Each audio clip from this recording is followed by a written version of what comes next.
Okay, so new video. This time I will talk about Imhotep, a master knowledge his energy.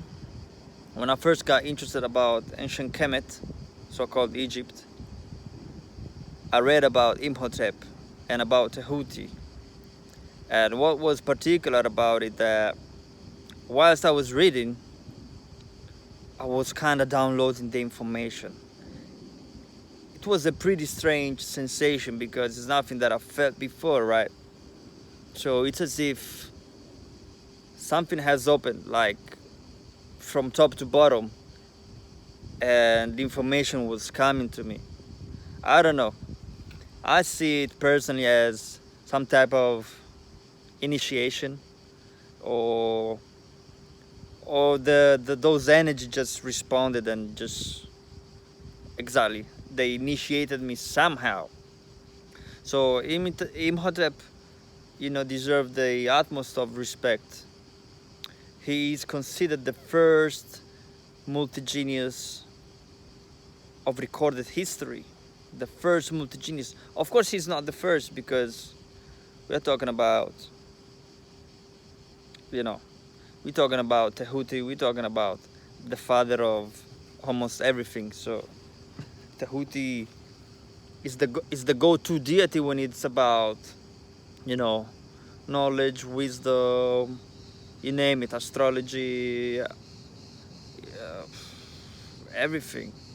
When it comes to structures, he's the architect of the ancient world. So the utmost respect about to Tehuti. And what's interesting is that, yeah, I will talk about something else very quickly. I will open these parentheses. I've uploaded a video, and I was talking about Wesley Snipes and the movie Undisputed. And in the video, I was talking about how when you raise your consciousness and you're on your path, you meditate and things of that nature, the obstacle, they always come, but they seem to fade away easily. You are more guided, you strengthen your relationship with spirit. And whilst saying that, there was a mosquito that was bothering me whilst I was saying that the obstacle will be removed. And as soon as I said it, that mosquito just went away in the video that I uploaded. And it just came back. I don't know if it's the same mosquito. And the end of my message, when the video was ending, and he just came to my crown as in head, right? It's the crown that we all have, and just move away. The way I see is that, I'm talking from my crown. You know what I mean?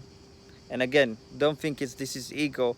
When I say crown, I'm identifying a part of the body that is considered crown. So, and it has to do with the intellect and, my endeavor and our endeavor to speak up and talk about these topics, right? In order to improve and to go back to where we were. And I also said that, remember, that things fall into your lap once you are on a certain path of, let's say, enlightenment, raising your consciousness and your awareness overall. I believe that, but of course, it's not that you just sit on a bench the way I'm doing now and expect, as I say in the video, the manna from heaven. It's funny because a few days after I said this, I just found a hat, a cap, and the logo was Atlantis. Okay, the hat, you put it on your head, right? So on your crown, and the logo was Atlantis. I just found it in the home, somebody brought it over, right? And that person said that I could use it. And I'm like, wow, Atlantis on my crown? So it's the crown of the Atlantis. And the ancient priest king magician, head of Atlantis, head as in the Ras as we say in our language. The Ras is the head you know, the equivalent of the king, let's say, let's put it that way. Although the ras is not the king in our country, it's just the head. The head of Atlantis, the priest king magician, the ancient priest king magician, is Tehuti. And it's crazy because, you know, I do acknowledge their energy, and I just simply found the crown of Atlantis. You know, that's crazy, man. That's crazy. So that's what I'm talking about. So this type of energy will never fail you. So it doesn't mean that what I'm saying is 100% right, correct, but my intention is, and when your intention is the one to be correct and righteous, so the universe will respond to you in ways that you never thought possible, and you just let magic happen. You know, your own magic is really the collective magic. You know, we are a part of a collective that at the end of the day work together. So even the person that brought the cap to me, you know, how can I not say that he's not connected to me? He's been the vessel that brought it up to me, and whoever that cup belonged, that the hat belonged to, you know, we're all connected. So it's everybody's crown, you know, it's everybody kingship. The way I see the crown and kingship is not one ahead of the others, but it's truly the concept of you yourself, you know, embracing your godhood, your God self. That's why I speak about crown. That's why I say, you know, I'm a king. You're a king too. I'm a king, for real. So you're a queen, good. And when I say that, I identify, you know, the highest status on this earth experience. So don't blame it on me. Blame it on the universe. But yeah, the Houthi always interferes. Incredible, man. Always the Houthi. But yeah, going back to Imhotep, yeah, it's as if I was downloading those information, and wow, Imhotep is the first multi-recorded genius.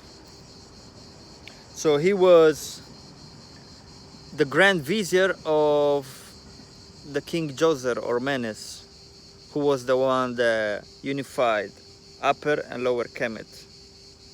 Imhotep himself was from Upper Kemet, which is down below in nowadays Sudan. So Imhotep was a Sudanese person. So the multi-recorded genius of history is a Sudanese person. And if you're a Sudanese and listening, I hope you're empowered by that. Whether you're from South Sudan or North Sudan. There's a difference, by the way, North or South Sudan. But anyway, yeah. So yeah, Grand Vizier, he was an architect, the architect of the first pyramid in Saqqara, Memphis.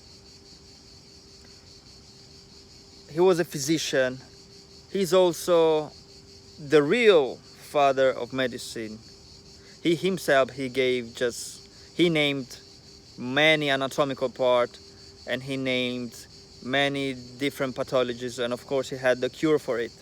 And when we talk about being the father of medicine in ancient times, of course we're talking about not nowadays pharmacy, which is just, of course there's herbs in it, but predominantly chemicals.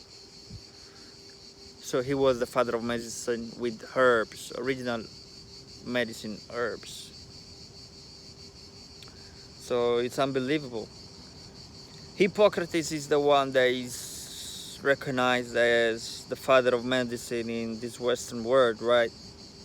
So funny how the word Hippocrates really phonetically is close to hypocrite. So perhaps Hippocrates, maybe not himself, poor man. I'm sure he didn't claim to be the father of medicine, but this Western society gave him that role. So Hippocrates and hypocrite are the same thing then. So if Hippocrates is an hypocrite, therefore a liar, that means he's not the father of medicine, and the father of medicine is Imhotep, the one who comes in peace. That's the name for it. That's the meaning of it. Imhotep, the one who comes in peace. So yeah. So this is the figure of Imhotep, which is pretty impressive. I think we cannot start to realize in this reality, having had someone with that level of genius, like mastering all those arts of life, is just something pretty impressive. Very difficult to obtain. And of course he then was regarded as a demigod. He was then regarded as a god, Imhotep. And in my own little experience, perhaps, you know, having channeled his message and his energy, I understand how he ascended, and he's somewhere, you know, channeling. And I think I read somewhere that people were going by the Nile in order to channel his energy and obtain recipes, herbal recipes, in order to heal the people. So this stuff is real. But as long as you don't believe it, you know, it won't happen to you. Belief, it's belief and knowledge, of course, it's essential when approaching something and manifesting it into your life. So if you will never believe that Imhotep is able to do something like this, if you don't open to the magic of the universe, then, you know, that energy will not reply to you. That energy will not reply to you. But yeah, so much respect to the energy of Imhotep, and much respect to Tehuti, so-called Hermes Trismegistus, and one of his symbols, which is the Caduceus. The Caduceus symbol, it's a symbol that I like to give my own interpretation to symbols and sigils, because I don't know, I like to be a bit of a visionary and perhaps unlock my DNA memory. And what I see in the Caduceus is a symbol that you can see a stuff, you know, a straight stuff. And to me, that symbolizes the spinal column. Then you see the two serpents intertwined. And that is nothing other but our serpentine energy coming from our roots, going up to the crown chakra. So the two serpents intertwined. In the Hindu tradition, they're called Ida, which is the Italianized name for my mother, by the way. It's just funny. Ida and Pingala. So you got Ida and Pingala, which are the two serpents that will give you the illumination once they reach your first eye and your crown, right? And then you have the two wings on the side. The two wings represent, well, of course, we're talking about wings, we're talking about birds. Birds high in the sky, they represent higher consciousness. So that is the symbol of Tehuti, the Caduceus. Caduceus is also Hermes, Tehuti, which is Hermes, or Hermes, which is Tehuti, is also represented as an ibis or ibis, whatever the pronunciation is. Of course, the ibis has wings, so it's a bird, higher consciousness again. And then in the middle of the two wings, you have a circular stuff, which can also represent, in my opinion, you know, the third eye, the first eye, or also the sun. You know, the circular stuff can also represent the sun, in my opinion. And I see it also as the symbol of Heru or Horus, right? One of the symbols of Heru is the two wings, and in the middle you have the sun disk. Heru is the avenger of his father, Osiris. So also is a symbol of protection,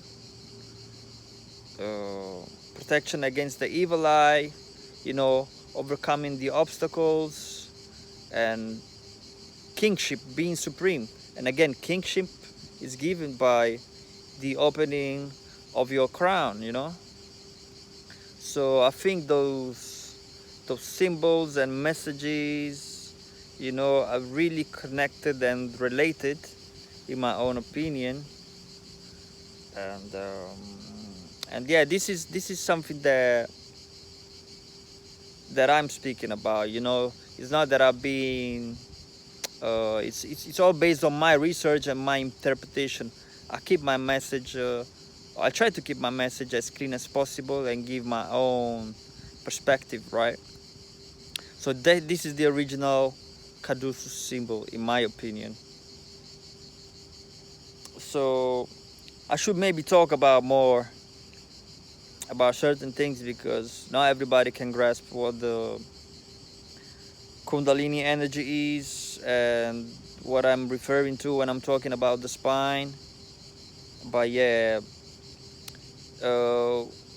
quick grassroots notions. So we have the spine, our spinal column. We have the 33 vertebrae in our spinal column that lead up to our crown, to our pineal gland, which is in the middle of our head. So, and that energy, that sacred oil that we all have as a human being, it rises up, you know, and it gives a certain illumination. It opens our first eye, and that is our connection to the divine. So that's what the symbol of Tehuti is all about. It's all about God's self. Tehuti is all about you being your own light. It's the same, you know, it's the same old story of the ancient world, being the Buddha self, the Christ consciousness. It's all about, you know, recycled information, if you want. But then at the end of the day, if there's one consciousness and you strive to increase and obtain knowledge and wisdom, inevitably, you know, the different cultures will somehow reflect each other. The name might differ of the deities, you know, the cultural background is different because the environment is different, so the deities will be different, but that consciousness would be one, and you of course will see a lot of similarities. I believe even in cultures that have not been in contact with one another, right? So that's the way I see it.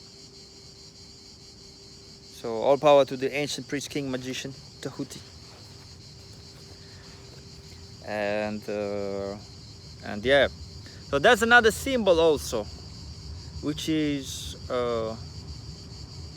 called the rod of Asclepius, whatever you want to call it.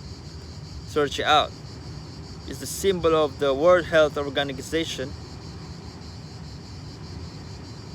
which by the way has the head of it is an Ethiopian called Tedros Adhanom Ghebreyesus. And this rod of Asclepius is also the symbol of the American Health Association, and it differs because the rod is only one. It's only one rod. So I mean, my apologies. There's one rod, as in the Caduceus of Hermes Trismegistus, but only one serpent, and no wings and no circular stuff in the middle. So the way I see it, the way I interpret that, regardless of the historical point of views that you might find, that rod represents the tree of knowledge, and the serpent represent the serpent that tempted, Adam and Eve in the garden. The 4 represents sin. So it's pretty much connected to the Christian story that you find in the Bible of the original sin. So that serpent is evil. That's what I'm trying to say. That serpent represents evil.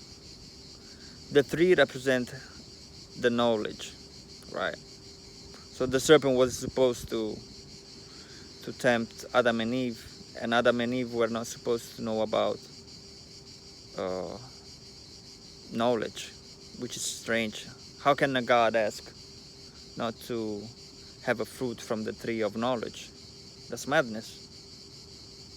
We are all about knowledge and wisdom. How can a God not tell you? It must not be God then.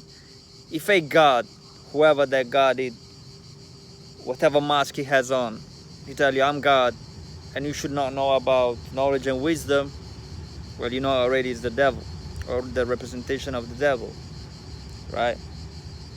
And that must be Enlil, the Anunnaki Enlil, who I'm sure have put into place somebody like Tedros Adhanom Ghebreyesus.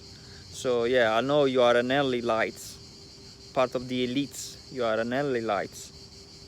Guess what? We know that by now. We discovered it, so it's a new age. It's the Tehuti age, man. But yeah. So it's curious that these 2 huge organizations have that symbol. And yeah, of course it represents evil. I've been in a pharmacy, I've been there, but there's a pharmacy close to where I live.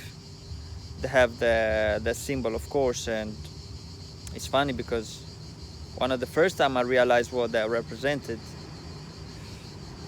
the serpent intertwined was going up the road, and once on top, it was opening the mouth and kind of spitting the poison on top of the crown. So it is telling you, the pharmacy, it is telling you, symbolically, we are evil and we are poisoning you, you are under our spell. That's what it is about. And if you look at the origin of the word pharmacy, you go back to the Greek pharmakeia, written pharmakeia, and it means really to poison and to put under a spell.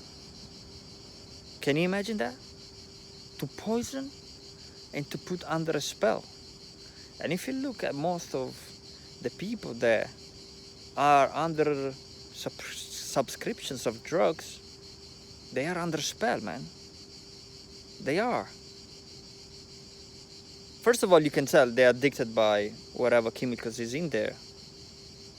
And they research those medicine in a very obsessive ways, and they think they can't live without it. They're like, man, you're under a spell. So what that's what pharmakeia does, And it's unbelievable. It's unbelievable. So true pharmacy, the real pharmacy, will always be the natural remedy, and we're talking about herbs, What kind of creator would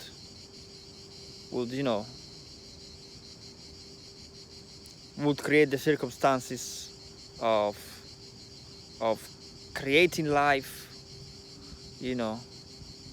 giving all this abundance to us, but not giving us the remedies to prevent illnesses first and foremost, because true medicine is prevention. Yeah, Hippocrates was saying that, yeah? Let medicine be Thai food and Thai food be Thai medicine, or vice versa. Yeah, but the concept is that one.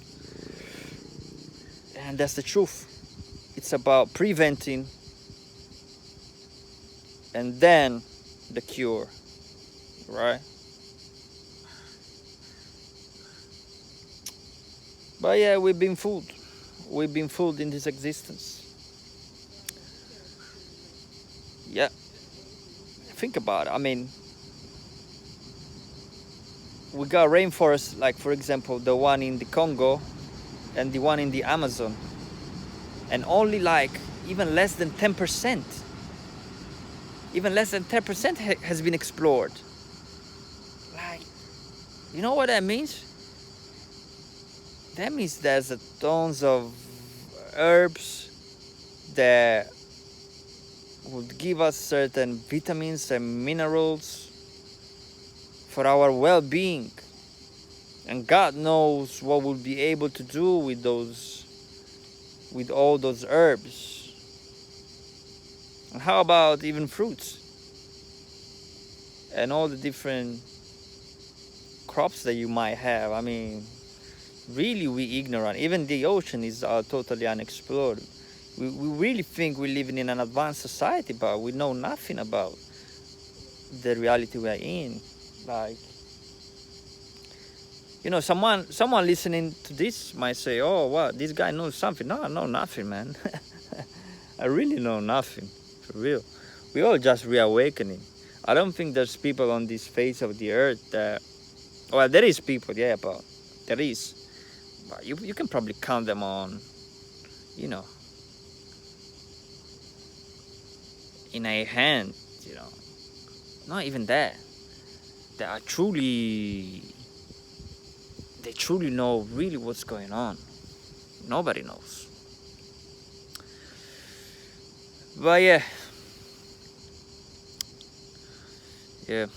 I'm being quiet now. I'm overthinking. I'm a deep thinker. That's why sometimes it's hard for me to make videos. Whilst I talk, I think also. So go figure that out. Yeah, that's it. What else to say? I think I'm forgetting something. Yeah, did I speak about? Yeah, those motherfuckers. Yeah, I spoke about them. World Health Organization and yeah, the Enlilite niggas and American Health Society. No, American Health Organization. Yeah. All right then. My apologies for the end of the video. As always, keep this open. Take care.